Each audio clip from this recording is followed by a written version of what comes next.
Hello viewers, অচিন্তদার free coaching চ্যানেলে তোমাদের সকলকে স্বাগত জানাই। আজকের ভিডিওটিতে তোমরা যারা কলকাতা বিশ্ববিদ্যালয় সহ রাজ্যের বিভিন্ন বিশ্ববিদ্যালয় বি ইতিহাস অনার্সে 6 সেমিস্টারে পড়ছো, তোমাদের যে ডিএসই B3 পেপারটি রয়েছে জাপানের ইতিহাস, এই পেপারটির একটি গুরুত্বপূর্ণ প্রশ্ন।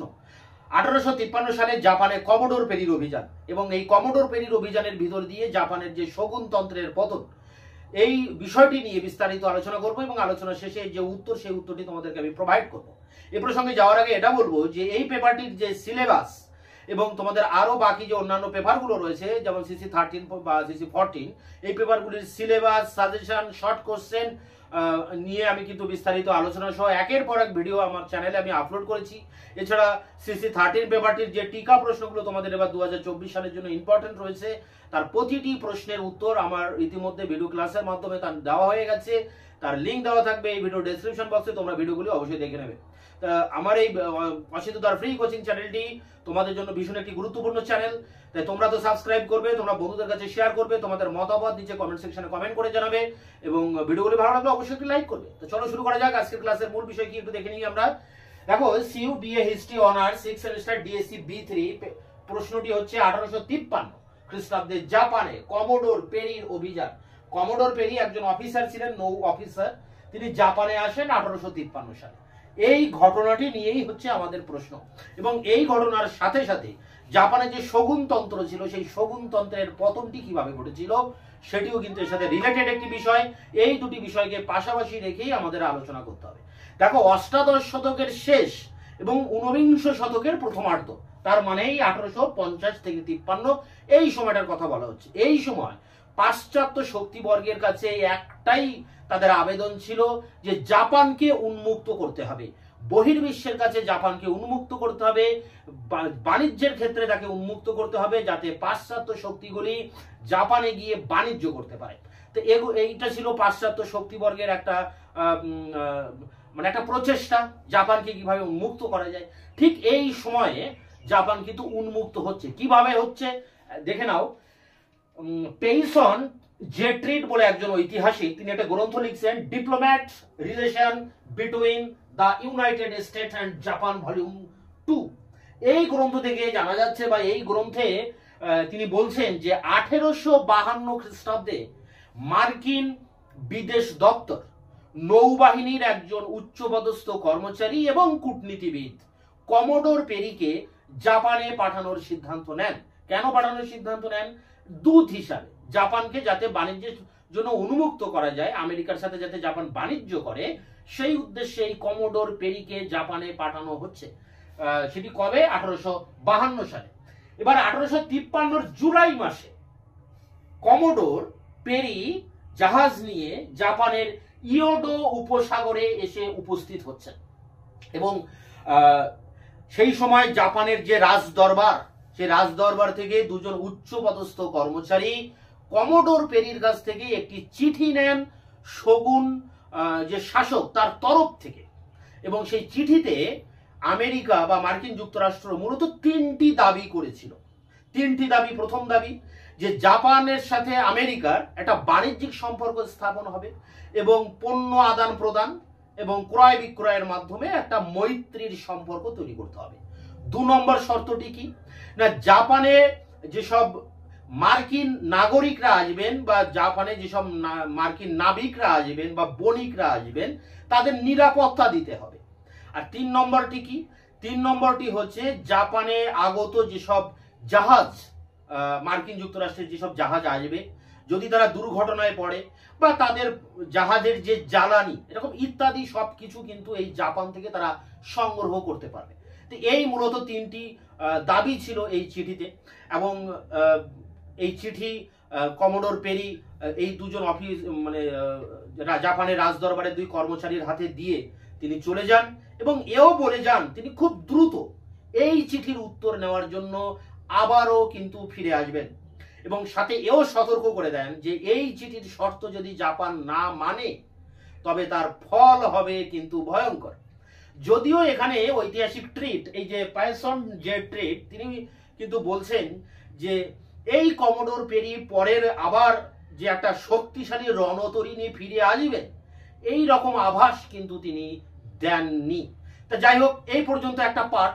যে তিনি চিঠি দিয়ে চলে গেলেন। কমোডোর পেরির এই জাপানে আসা এবং তার এই যে দাবি, এই দাবিকে কেন্দ্র করে জাপানের রাজদরবারে কিন্তু দুটি পরস্পর বিরোধী গোষ্ঠী তৈরি হয়। কারণ পরের বছর জাপানে এই কমোডোর পেরি আবার একটা বিরাট সৈন্যবাহিনী সহ একটা শক্তিশালী রণতরী নিয়ে তিনি জাপানে আসেন এবং জাপানের যে উপসাগর আছে জাপানের পাশে ইয়োডো উপসাগর, সেখানে এসে তিনি অবস্থান করেন এবং জাপানের রাজদরবারে এটা নিয়ে শোরগোল পড়ে যায় এবং জাপানের রাজদরবারে দুটি গোষ্ঠী তৈরি হয়, পরস্পর বিরোধী গোষ্ঠী। এক দল, যে দলটির নাম জৈটো, তারা কিন্তু আমেরিকার সাথে জাপানের এই যে সম্পর্ক স্থাপনের বিরোধী ছিলেন। অন্য আরেকটি দল ছিল কাইককুটু। এই কাইককুটু গোষ্ঠী জাপানের সাথে আমেরিকার বাণিজ্যিক সম্পর্ক স্থাপনের পক্ষপাতী ছিলেন। তারা এটা করতে চেয়েছিলেন, এই বাণিজ্যিক সম্পর্ক। তা শেষ পর্যন্ত শগুন এই জৈটো গোষ্ঠীর দাবিকে অগ্রাহ্য করে এই কৈকটু যে গোষ্ঠী আছে কাইককুটু, এই কাইককুটু গোষ্ঠীকে সমর্থন করে আমেরিকার সাথে বাণিজ্যিক সম্পর্ক স্থাপন করার সিদ্ধান্ত নেন। এটি একটা গুরুত্বপূর্ণ টার্নিং পয়েন্ট। এরপরে দেখো কি বলা হচ্ছে যে 1854 মার্চ জাপানের সাথে আমেরিকা বা মার্কিন যুক্তরাষ্ট্রের একটি বাণিজ্যিক চুক্তি সম্পাদিত হয়, কানাগাওয়া চুক্তি। কানাগাওয়া চুক্তিটাই হচ্ছে এদের এই বাণিজ্যিক চুক্তি এবং এই চুক্তিতে বলা হচ্ছে যে জ্বালানি সম্পদ বা এখানে দুর্ঘটনাগ্রস্ত কোনো আমেরিকান জাহাজ জাপানের বন্দর থেকে কিন্তু তারা প্রয়োজনীয় সবকিছু রসদ সংগ্রহ করতে পারবে এবং এগুলো করার জন্য জাপানের নাগাসাকি, দাতো এবং আরেকটি বন্দর হচ্ছে শিমোডা, এই শিমোডা, এই তিনটি বন্দর নাগাসাকি, দাতো এবং শিমোডা, এই বন্দরগুলো জাপানের কাছে উন্মুক্ত, জাপান আমেরিকার কাছে উন্মুক্ত করে দেবে।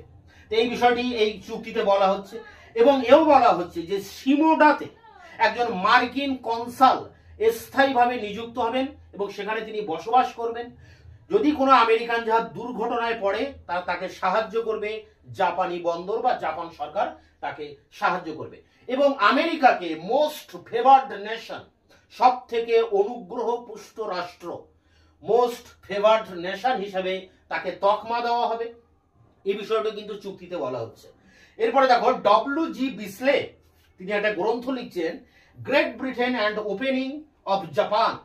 এই গ্রন্থে তিনি বলছেন যে এইভাবে, কোনভাবে না, এই যে কমোডোর পেরি দ্বিতীয়বার আবার তিনি এলেন 1854 13ই ফেব্রুয়ারি কমোডোর পেরি আবার মার্কিন যুক্তরাষ্ট্র মানে জাপানে আসেন। প্রথমে এসেছিলেন 1852 সালে তিনি আমেরিকা থেকে রওনা দেন। 1853 জুলাই মাসে প্রথমে আসেন, একটা চিঠি দেন। তার কিছুদিন পরে 1854 13ই ফেব্রুয়ারি তিনি আবার চিঠির উত্তর নিতে আসেন। এই কথাটি আমরা জানতে পারছি ফ্রান্সিস এল হাক্সের লেখা থেকে। এবং তার সেই আসার পরে তাদের যে দাবি, আমেরিকার দাবি জাপানের রাজদরবার মেনে নেয় এবং কানাগাওয়া বলে একটি চুক্তি হচ্ছে 1854 31শে মার্চ। সেই চুক্তির মধ্যে দিয়ে জাপানের 3টি বন্দর আমেরিকার কাছে উন্মুক্ত হচ্ছে। সিওডো যে বন্দর আছে সেখানে মার্কিন একজন কনসাল স্থায়ীভাবে নিযুক্ত হচ্ছেন এবং জাপানের সাথে আমেরিকার যে বাণিজ্যিক সম্পর্ক সেটা স্থাপিত হচ্ছে। এই কারণে W G. Beasley Great Britain and opening of Japan গ্রন্থে বলছেন এইভাবে জাপান মার্কিন যুক্তরাষ্ট্রের কাছে বা পাশ্চাত্য বিশ্বের কাছে উন্মুক্ত হয়। আগে কিন্তু উন্মুক্ত ছিল না, এইভাবে উন্মুক্ত হয়। এই বিষয়টি এই গ্রন্থে তিনি বলছেন। এরপরে দেখো 1856 আগস্ট মাসে যে এখানে বলা হয়েছিল যে শিমোডা বন্দরে একজন মার্কিন কনসাল নিযুক্ত হবেন। এই কনসাল হিসেবে টাউনসেন্ড হ্যারিস এই কনসাল হিসেবে জাপানে আসেন এবং এখানে স্থায়ীভাবে একটি বিদেশ দপ্তর তৈরি করেন এবং তিনি ছিলেন জাপানের প্রথম মার্কিন কনসাল। যদিও পরবর্তীকালে এই হ্যারিসের সাথে জাপানের কিন্তু হ্যারিস চুক্তি হয়, সেটিও কিন্তু তোমাদের একটি টিকা প্রশ্ন, ইম্পর্টেন্ট প্রশ্ন। তা যাই হোক, এই যে চুক্তিটা হলো, এই যে কানাগাওয়া চুক্তি আমেরিকার সাথে জাপানের যে বাণিজ্যিক চুক্তিটি হলো, এই চুক্তিটি কিন্তু ছিল সম্পূর্ণ একটা স্বার্থ বিরোধী, জাপানের স্বার্থের বিরোধী একটি চুক্তি এবং এই চুক্তির মধ্যে দিয়ে জাপানকে যথেষ্ট অপমান করা হয়, মানে এটি একটি অপমানজনক চুক্তি। এই চুক্তির কিছুদিন পর হল্যান্ড, ফ্রান্স, রাশিয়া, জার্মানি প্রত্যেকটা দেশ তারা জাপানের উপর ঝাঁপিয়ে পড়ে এবং জাপানের সাথে এই ধরনের অসম চুক্তি করে তারা নিজেদের স্বার্থকে সুরক্ষিত করে। তো এই পর্যন্ত একটা পাঠ। এর পরের পাঠে আমরা কি আলোচনা করব দেখো, জৈটো। জৈটো কোনটা? জৈটো আর কাইকাকুটো। জৈটোরা ছিলেন বিরোধী, আমেরিকার সাথে সম্পর্ক স্থাপনের বিরোধী ছিল, আর কাইকাকুটো ছিল আমেরিকার সাথে সম্পর্ক স্থাপনের পক্ষপাতী। তা যাই হোক, জাপানের যে শগুন, সেই শগুন কাইকাকুটোদের কথা মেনে নেয়, জৈটোদের কথা কিন্তু মেনে নেয়নি। এই জৈটোরা জাপানে শগুন বিরোধী আন্দোলন শুরু করে, যার পরিণতি হলো শগুন তন্ত্রের পতন। এটি একটি কিন্তু ভাইটাল পয়েন্ট। এই জৈটোরা শগুন বিরোধী আন্দোলন শুরু করে, যার পরিণতি ছিল শগুন তন্ত্রের পতন। এবং তাদের স্লোগান ছিল, এই আন্দোলনের স্লোগান ছিল কি দেখো, সৈন্য জয়ী। সৈন্য জয়ী মানে সম্রাটকে সম্মান করো আর বিদেশিদের বিতাড়ন করো, এই বক্তব্য ছিল তাদের। এখানে রোইসচার বলে একজন ঐতিহাসিক, রোইসচার, তিনি বলছেন এই যে বহির্বিশ্বের যে চাপ, পাশ্চাত্য শক্তিবর্গের যে চাপ জাপানের উপর এসেছিল, এর ফলেই কিন্তু শগুন তন্ত্রের পতন ঘটেছিল। যদিও এখানে দেখো G C. Allen, sir George Sansom, W. Elliot Griffis, এই যে তিনজন স্বনামধন্য ঐতিহাসিক, হ্যাঁ, এনারা বলছেন যে না, বহির্বিশ্বের চাপ নয়, কমোডোর পেরির অভিযান একটা ম্যাটার ছিল ঠিকই, কিন্তু আভ্যন্তরীণ সংকটটাই ছিল শগুনতন্ত্রের পতনের কারণ। কারণ আভ্যন্তরীণ অনেক কারণ রয়েছে শগুনতন্ত্রের পতনে। যদি তোমরা দেখো যে আভ্যন্তরীণ অর্থনৈতিক সংকট রয়েছে, ডাইমোদের নিয়ে সংকট, সামুরাইদের নিয়ে সংকট, প্রশাসনিক সংকট, ধর্মক্ষেত্র সংকট দেখা দেয়, চালের দ্রব্যমূল্য বৃদ্ধি পায়, চাল নিয়ে দাঙ্গা বাঁধে, এরকম বিভিন্ন কারণে আভ্যন্তরীণ ক্ষেত্রে কিন্তু জর্জরিত হয়ে গিয়েছিল জাপান। তাই আভ্যন্তরীণ সংকটকে বেশি গুরুত্ব দিচ্ছেন G C. Allen, sir George Sansom, W. Elliot Griffis. দেখো এখানে এর আগে দুটো পার্ট বললাম, যে কমোডোর পেরি জাপানে এলেন, চিঠি দিলেন, পরের বছর তিনি আবার এলেন, চিঠির দাবি জাপান মেনে নিল, কানাগাওয়া চুক্তি হলো, চুক্তির শর্ত অনুযায়ী সেখানে আমেরিকা জাঁকিয়ে বসলো ব্যবসা বাণিজ্যের জন্য। এ পর্যন্ত একটা পার্ট। এখন এই ঘটনা শগুনতন্ত্রের পতনে কতটা ভূমিকা নিচ্ছে সেটা নিয়েই কিন্তু এবার আলোচনা। এখানে রোইসচার বলছে বহির্বিশ্বের চাপ ছিল শগুনতন্ত্রের পতনে। জি.সি. অ্যালেন, স্যানসম এবং গ্রিফিস বলছেন না, আভ্যন্তরীণ সংকটটাই মূলত কারণ। এখানে কেমব্রিজ ইকোনমিক হিস্ট্রি, দেখো Cambridge history of Japan, Cambridge history of Japan গ্রন্থে বলা হচ্ছে যে বহির্বিশ্বের চাপ আর অভ্যন্তরীণ সংকট দুটো কারণই কিন্তু সমান দায়ী ছিল। অভ্যন্তরীণ কারণ ও বহির্বিশ্বের চাপ দুটি কিলো সমান দায়ী। অ্যাকচুয়ালি জাপানে যে শগুনরা রাজত্ব করত, তারা ছিল বিদেশ মানে চীন থেকে আগত বৌদ্ধ ধর্মের অনুরাগী, আর জাপানের সাধারণ মানুষ ছিল শিন্টো ধর্মের অনুরাগী। শিন্টো ধর্ম অনুযায়ী বা সেই ধর্মের ঐতিহ্য অনুযায়ী সম্রাটই ছিলেন তাদের কাছে একজন দেবতা, সম্রাটই ছিলেন তাদের কাছে শ্রেষ্ঠ। ফলে একটা বিরোধ, একটা মতবিরোধ কিন্তু এখানে তৈরি হয়ে যাচ্ছে। ঠিক এই সময় দেখো আরেকজনের নাম আছে নোবুনাগা মোটুরি। এই নোবুনাগা মোটুরি একটা প্রচার শুরু করেন, শগুন বিরোধী প্রচার, এবং জনগণকে উৎসাহিত করেন শগুনতন্ত্রের বিরুদ্ধে বিদ্রোহ করার, এবং সেই প্রচার কার্য কিন্তু ব্যাপক একটা ভূমিকা নিয়েছিল। শগুনদের শাসন এই শেষ পর্বে এসে টিকে ছিল ডাইমো আর সামুরাইদের উপর বেস করে। এখন ডাইমোরা বেশি পরিমাণ রাজস্ব আদায় করার জন্য কৃষকদের উপর অত্যাচার করে, ফলে ঘন ঘন কৃষক বিদ্রোহ হয়, তাদের জনপ্রিয়তা নষ্ট হয়। অন্যদিকে সামুরাইরা দীর্ঘদিন কোনো যুদ্ধ না হওয়ার ফলে, সামুরাই তো যোদ্ধা শ্রেণী, ডাইমোদের লেঠেল বাহিনী, পুলিশ বাহিনী, সৈন্যবাহিনী হচ্ছে সামুরাই। সেই সামুরাইরা দীর্ঘদিন বসে থেকে থেকে তারা অকেজ হয়ে পড়ে, তাদের খাদ্য শক্তি নষ্ট হয়ে যায়, তারা একটা সমাজে একটা অতিরিক্ত একটা শ্রেণীতে তারা পরিণত হয়। তাদের কোনো ভ্যালু আর থাকে না। এই সময় এই সামুরাইরা নিজেদের পজিশনকে ধরে রাখার জন্য তারা প্রশাসনিক কাজে কিন্তু হস্তক্ষেপ করতে থাকে। যেহেতু তাদের কোনো অভিজ্ঞতা নেই, তাই সেই প্রশাসনিক ক্ষেত্রে যখন তারা হস্তক্ষেপ করে, সেখানে একটা বিশৃঙ্খলা কিন্তু তৈরি হয়ে যায়। তো এই বিষয়টাও এখানে উল্লেখ করতে হবে যে ডাইমো সামুরাইদের উপর নির্ভরশীলতা রয়েছে। এছাড়া জাপানের যে সামন্ততান্ত্রিক অর্থনীতি, যে ডাইমো শ্রেণীও আমি কিন্তু এর আগে একটা ভিডিও ক্লাস দিয়েছি, তোমরা দেখে নেবে ডাইমো শ্রেণীর ব্যাপারটা কি। তো সেই ডাইমো শ্রেণীর যে সামন্ততন্ত্র জাপানে ছিল, সেই সামন্ততান্ত্রিক অর্থনীতিটা কিন্তু ভেঙে পড়তে থাকে এবং সেই জায়গায় পুঁজিবাদ মাথা চাড়া দিয়ে উঠতে থাকে। হ্যাঁ, এইবার এবং এই সময় জাপানে দেখা দেয় রাজনৈতিক সংকট, অর্থনৈতিক সংকট, চালের দাম অত্যাধিক বৃদ্ধি পায়, মূল্য বৃদ্ধি পায়। এর ফলে যারা মজুদদার তাদের বিরুদ্ধে দাঙ্গা বাঁধে, যাকে চাল দাঙ্গা বলা হয়, যাকে আমরা বলছি দেখো রাইস রায়ট, যাকে আমরা বলছি রাইস রায়ট। এই সময় মহামারী দেখা দিচ্ছে, দুর্ভিক্ষ দেখা দিচ্ছে, অর্থনৈতিক সংকট দেখা দিচ্ছে। এই সব কারণে E.H. নরম্যান, দেখো পরিষ্কার দেখা যাচ্ছে, E.H. নরম্যান, হিউ বার্টন, জন হ্যালিডে, এনারা বলছেন যে এই যে সামুরাইদের দিয়ে ডাইমোরা যে কৃষকদের উপর অত্যাচার করতেন, এই যে কৃষক বিদ্রোহ হতো ঘন ঘন, এই কৃষক বিদ্রোহী ছিল সামুরাই শগুনতন্ত্রের পতনের একমাত্র প্রধান কারণ। এই কথাটা কারা বলছেন? নরম্যান, বর্টন এবং হ্যালিডে বলছেন কৃষক বিদ্রোহগুলি ছিল প্রধান কারণ। দেখো মেইজি যুগে, মেইজি যুগ কোনটা? যখন শগুনতন্ত্রের পতন হলো এবং জাপানের সম্রাট তার ক্ষমতা ফিরে পেলেন, তাকে আমরা মেইজি যুগ বলি। এই মেইজি যুগের একজন অর্থনীতিবিদ ছিলেন প্রিন্স মাতসুকাটা। তারই একটা বক্তব্যকে উদ্ধৃতি করে ঐতিহাসিক জি.সি. অ্যালেন বলছেন, ওই যে জি.সি. অ্যালেন কি বলছেন দেখো, যে মূলত অর্থনৈতিক সংকটটাই ছিল জাপানের শগুনতন্ত্রের পতনের কারণ। এখানে ই হঞ্জো, আরেকজন ঐতিহাসিক দেখো, E Honjo the social and economic history of Japan গ্রন্থে বলছেন 1830 থেকে 45 এই সময়ে অতিরিক্ত 25 লক্ষ টাকা জাপান সরকার তার নিজস্ব, মানে মাঞ্চু সরকার, শগুন সরকার অতিরিক্ত ব্যয় করে এবং এই অর্থনৈতিক সংকটটাকে আরো বেশি ঘনীভূত করে তোলে। এই বিষয়টাকে এখানে উল্লেখ করতে হবে।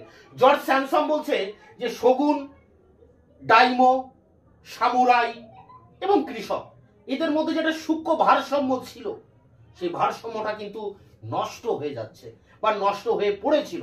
এই জন্য নাথানিয়াল পেভার বলছে যে শগুনতন্ত্রের পতন খুঁজতে গেলে আমাদেরকে আভ্যন্তরীণ ঘটনা সমূহের বা আভ্যন্তরীণ ঘটনার স্রোতের মধ্যে শগুনতন্ত্রের পতনকে ব্যাখ্যা করতে হবে। তা যাই হোক, শগুনতন্ত্রের পতনে এই কমোডোর পেরির একটা অভিযান বড় ভূমিকা নেয় এবং এই ঘটনার ভিতর দিয়ে শগুনতন্ত্রের পতন ঘটে একটা সময় এবং জাপান বহির্বিশ্বের কাছে উন্মুক্ত হয়। এই বিষয়টাই নিয়েই হচ্ছে আমাদের মূলত আলোচনা।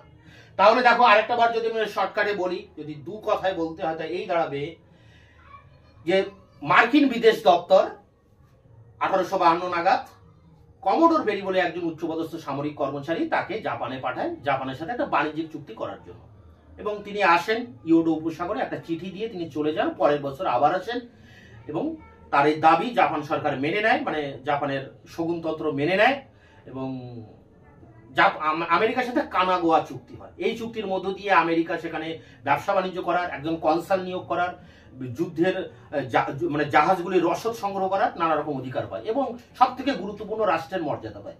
তাদের দেখা দেখি হল্যান্ড, জার্মানি, ফ্রান্স, রাশিয়া এরাও কিন্তু এরকম একাধিক চুক্তি করেছিল জাপানের সাথে। এখন এই ঘটনা জাপানের আভ্যন্তরীণ রাজনীতির উপর ব্যাপক প্রভাব ফেলে। যারা আমেরিকার সাথে চুক্তি করতে চায়নি, যে সেই জৈওটো গোষ্ঠী, তারা শগুনতন্ত্রের বিরুদ্ধে আন্দোলন করে এবং জনগণকে উত্তেজিত করে তারা একটা সময় শগুনতন্ত্রের পতন ঘটায়। এছাড়া ছিল যে নামটা বললাম নোবুনাগা মোটোরি, তিনিও একটা ব্যাপকভাবে প্রচার কার্য চালান এই শগুনতন্ত্রের বিরুদ্ধে। এই সময় শগুনতন্ত্রের আভ্যন্তরীণ সংকট খুব চরম আকার ধারণ করেছিল। অর্থনৈতিক সংকট, প্রিন্স মাতসুকাটার বক্তব্য অনুযায়ী অর্থনৈতিক সংকটটা ছিল সব থেকে প্রধান কারণ।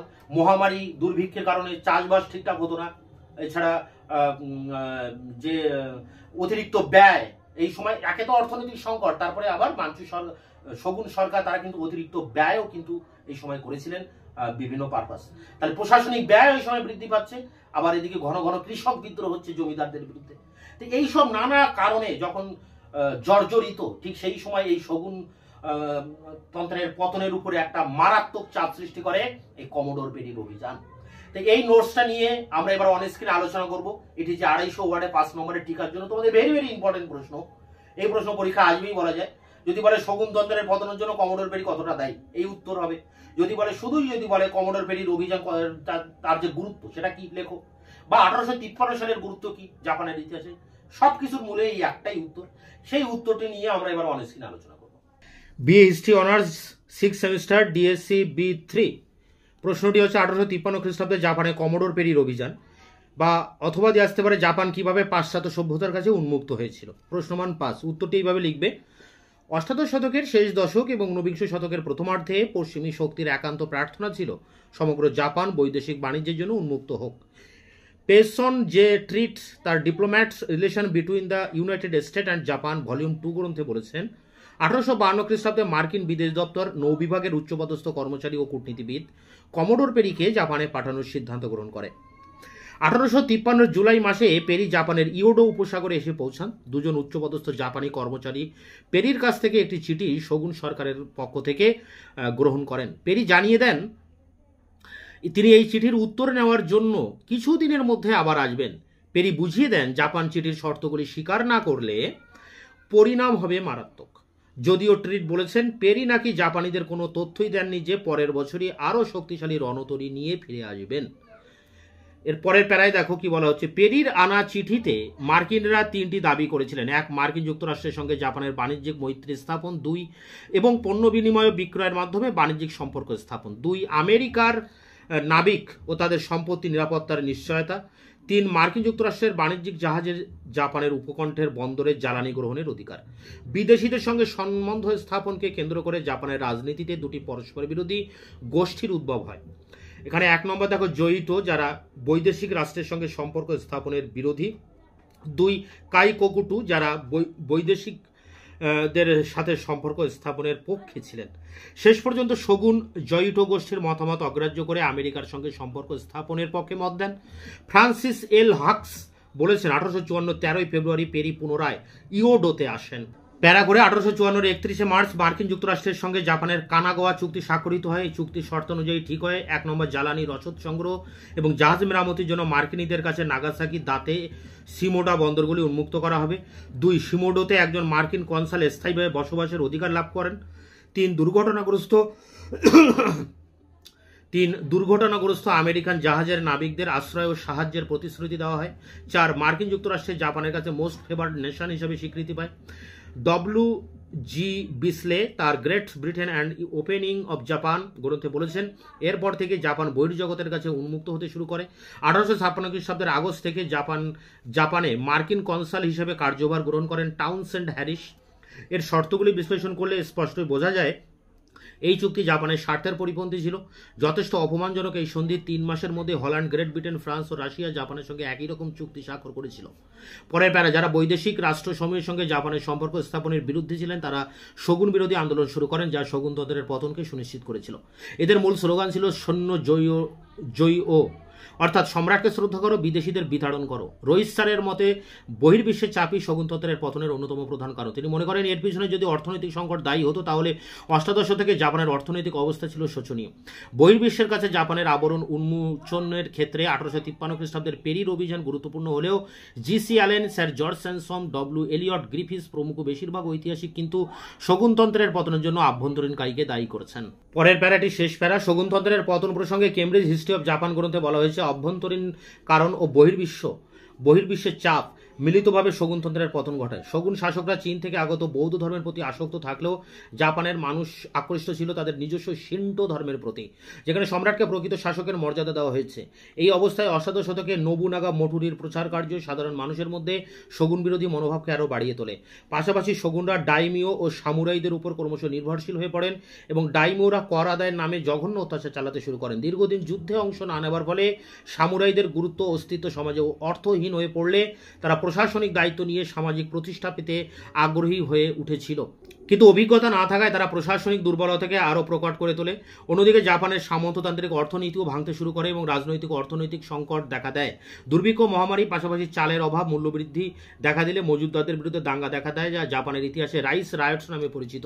E.H. নরম্যান, হিউ বটন, জন হ্যালিডে প্রমুখ ঐতিহাসিক জাপানের কৃষক বিদ্রোহগুলিকেও শগুনতন্ত্রের পতনের জন্য দায়ী করেছেন। মেইজি যুগের অর্থনীতিবিদ প্রিন্স মাতসু কাটার উদ্ধৃতি দিয়ে অ্যালেন দেখাতে চেয়েছেন শগুনতন্ত্রের পতনের জন্য মুখ্যত কারণ অর্থনৈতিক।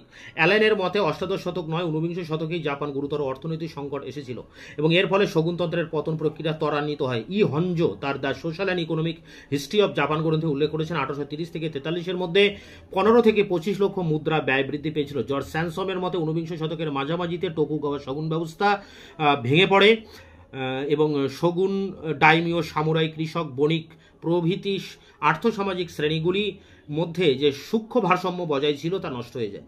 নতুন বণিক শ্রেণীর উত্থান অন্য ধরনের প্রেক্ষাপট তৈরি করে। এই কারণে ন্যাথানিয়েল পেফার বলেছেন জাপানে উন্মুক্ত হওয়ার মূল কারণ নিহিত ছিল অভ্যন্তরীণ ঘটনা স্রোতের মধ্যেই। সেদিক থেকে দেখলে পেরির অভিযান তাৎপর্যপূর্ণ এইখানে যে মার্কিন যুক্তরাষ্ট্রের সাম্রাজ্যবাদী আকাঙ্ক্ষা রুদ্ধদ্বার নীতি পরিত্যাগের প্রক্রিয়াকে ত্বরান্বিত করেছিল। গ্রিফিসও মনে করেন পূর্বেই যা অনিবার্য হয়ে উঠেছিল, বৈদেশিক চাপ তাকে ত্বরান্বিত করেছিল মাত্র। তো এই ছিল তোমাদের শকুনতন্ত্রের পতনের কমোডর পেরির অভিযান। তোমাদের এই পেপারটিতে অন্যান্য আর যেসব ইম্পর্টেন্ট প্রশ্নগুলি রয়েছে তার ভিতরে আমি জাপানের ডাইমো শ্রেণী, এদের ভূমিকা, শিমোনোসেকির সন্ধি, এই দুটি উপরে টিকা প্রশ্নের ভিডিও লেকচার ক্লাস ইতিমধ্যে দিয়েছি, তার লিঙ্ক দেওয়া থাকবে ভিডিও ডেসক্রিপশন বক্সে, তোমরা ওই ভিডিও দুটি অবশ্যই দেখে নেবে। তোমাদের বাকি আর অন্যান্য যেসব টিকা প্রশ্নগুলি রয়েছে তারও ভিডিও আমি একের পর এক সামনে নিয়ে আসবো তোমাদের সামনে। তো চ্যানেলকে সাবস্ক্রাইব করে চ্যানেলের পাশে থাকবে, বন্ধুদের কাছে শেয়ার করবে, তোমাদের মতামত নিচে কমেন্ট সেকশনে কমেন্ট করে জানাবে। ভিডিওটি ভালো লাগলে অবশ্যই একটি লাইক